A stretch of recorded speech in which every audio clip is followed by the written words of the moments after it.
à l'université de Tel Aviv. Alors sur le transfert de l'ambassade, on déchante en Israël sur cette promesse de Donald Trump, mais est-ce que le président américain finalement n'est pas en train d'utiliser cette carte, en tout cas de se la réserver pour plus tard, pour obtenir des contreparties côté israélien et palestinien? D'abord, c'est pas le seul dossier sur lequel Donald Trump a fait marche arrière vis-à-vis de ses promesses de campagne, parce que je vous rappelle qu'il avait également promis de démanteler complètement l'accord avec l'Iran, de démanteler le Obamacare, c'est-à-dire le système de santé d'Obama. Tout cela n'a pas eu lieu. Même chose sur la question de Jérusalem, une autre promesse de campagne. Mais c'est toute la différence entre être un candidat et être président de la plus grande puissance mondiale. Entre-temps, il y a la réalité qui rentre en jeu, et il s'aperçoit, comme il a dit lui-même, il a dit, moi je pensais que le système de santé c'était très simple, mais je m'aperçois que c'est très compliqué. Bienvenue au Proche-Orient. Et sur Israël, c'était sincère également. Bienvenue au Proche-Orient, parce que quand il va voir le fond du conflit israélo-palestinien, il pensait qu'il suffisait de transférer l'ambassade et de dire aux deux parties de faire un deal. Il va s'apercevoir rapidement, il s'aperçoit déjà que c'est plus compliqué que ça.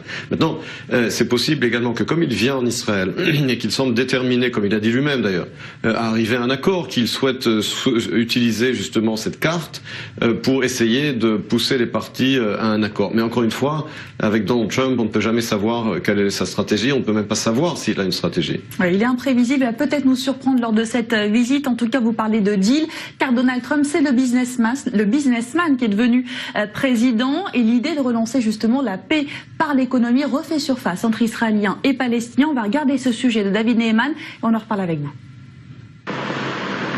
Construire la paix grâce à l'économie et l'économie grâce à la paix. La formule est connue et vérifiée.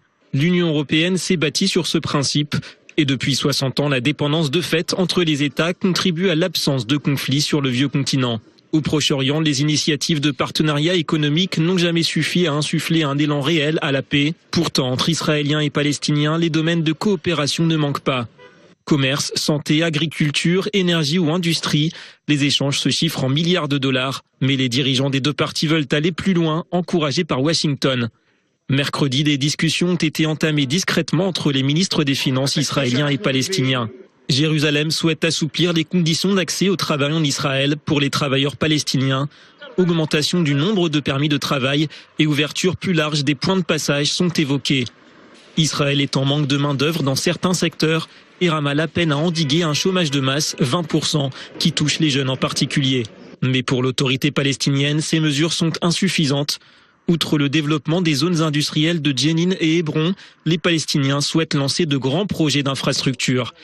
Aéroports, hôtels au bord de la mer Morte pour doper le tourisme, usine de ciment à Bethléem et même la création d'une nouvelle ville au nord de Ramallah. Autant de chantiers censés transformer un modèle économique encore trop dépendant de l'aide de l'étranger et des choix budgétaires de l'autorité. La moitié des fonds publics sert toujours à payer les fonctionnaires et les Palestiniens détenus en Israël pour violence. Pour convaincre les investisseurs, le gouvernement de Mahmoud Abbas devra s'attaquer à un autre fléau, la corruption, un facteur de grogne sociale apte à fragiliser le pouvoir en place. La paix économique, vous y croyez, Manuel Lavonne? Vous savez, votre reportage a parlé de l'exemple du précédent européen. Je vous rappelle que ce qui est devenu l'Union européenne s'est également formé après une victoire totale contre l'Allemagne nazie, une victoire menée par les États-Unis et une reconstruction de ces pays avec une démocratisation en profondeur et une aide américaine financière énorme dans le plan Marshall. Donc il faut pas non plus, on n'en est pas là et il ne faut pas confondre les cas. Alors c'est vrai que en l'absence d'accord sur les questions de fond, on connaît les différences sur le conflit israélo-palestinien, les frontières, Jérusalem, les réfugiés, etc. En absence d'une solution négociée, il faut évidemment essayer de tout faire pour améliorer les conditions sur le terrain. Mais l'économie qui est nécessaire pour arriver à une vie commune n'est pas un substitut à une solution politique, mais c'est effectivement important. C'est effectivement important pour créer une vie commune, des intérêts économiques communs, mais pas non plus se voiler la face. D'abord sur le fait, comme je l'ai dit, qu'on ne peut pas comparer avec le précédent européen dans des conditions complètement différentes et des cultures complètement différentes. Et ça ne peut pas non plus être un substitut, bien entendu, du point de vue des Palestiniens, à une solution politique. Ouais, ça doit accompagner le processus de paix et pas forcément en être à l'origine. Alors il y a des intérêts économiques, mais également des intérêts sécuritaires communs entre Israël et les partenaires de la région. Autre acteur de la région qui attend la visite de Donald Trump en Israël, c'est le président égyptien Al-Sisi. Il a déclaré dans les médias arabes qu'il faisait totalement confiance au président américain pour mettre fin au conflit israélo-palestinien.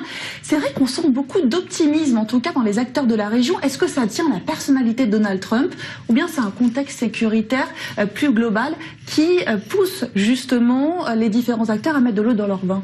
Écoutez, Donald Trump n'a toujours pas été testé sur ses capacités à tenter de résoudre ce conflit. Je vous rappelle qu'il y avait eu en Israël, dans certaines parties de la classe israélienne, un énorme enthousiasme après l'élection de Donald Trump, et ces mêmes enthousiastes commencent à déchanter depuis que Trump a reçu aussi cordialement Mahmoud Abbas à Washington et qu'il commence à parler d'un compromis, de concessions israéliennes, etc.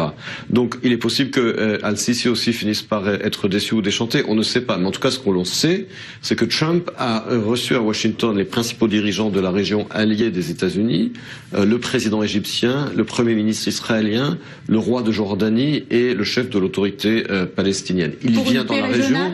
Il vient dans la région, je pense d'abord, comme je l'ai dit, les alliés des États-Unis, essayer de trouver des intérêts communs vis-à-vis de l'Iran. Et je pense que de son point de vue, c'est d'essayer de montrer qu'il va réussir là où les autres ont échoué. Pour revenir à ce qu'on disait tout à l'heure au début de l'émission, il ne faut pas oublier quand même que sur la question du système de santé américain, où il avait promis une réforme de fond en comble dès le début, où il s'aperçoit que ça va pas marcher comme ça. Donc on est en droit d'être sceptique, même si il faut toujours rester optimiste. Oui, et puis c'est vrai que durant sa campagne, finalement, Donald Trump avait dit qu'il allait rester neutre. Alors peut-être une surprise dans le bon sens, en tout cas sur le conflit israélo-palestinien. Merci Emmanuel Lavoie.